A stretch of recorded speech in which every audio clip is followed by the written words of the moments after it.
When was the last time you had to wait for something? A new season of your favorite show? A callback from an interview? A spouse? Waiting is really frustrating. So, how can it be a spiritual practice? First, it helps us to work against our culture that is constantly telling us to strive for more, have more, and get what we want right now. Waiting helps us to be content with what God has for us, instead of longing for something He hasn't given us yet. Second, waiting has been an important formational experience of followers of God all throughout history. Think about the Israelites waiting to see the promised land, or waiting for all the prophecies about the Messiah to come true. So many people of God have spent their whole lives waiting. And speaking of the Messiah, waiting for Jesus is the central theme of one of the most significant liturgical seasons, Advent.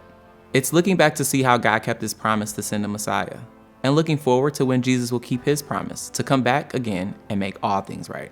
Even during the rest of the year, we're still an in-between people, waiting for the promises of God to be fully realized. And while we wait, we're invited to see how Jesus is drawing near to each of us in new ways. In the Gospel of Luke, there's a guy named Simeon who had been waiting for Jesus his whole life.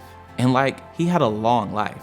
Luke says, Simeon was eagerly waiting for the Messiah to come and rescue Israel. The Holy Spirit was upon him and had revealed to him that he would not die until he had seen the Lord's Messiah. Simeon was led by the Holy Spirit into the temple where he saw baby Jesus, took him into his arms and said to God, I have seen your salvation, which you have prepared for all people. He is a light to reveal God to the nations, and He is the glory of your people Israel. So we're leaning into the habit of waiting on God. Where do you need Jesus to show up in your life? What does God have next for you? How can you slow down long enough to let Him give you what you need in His time? As always, we've got some practical tips on our habits page to get you started.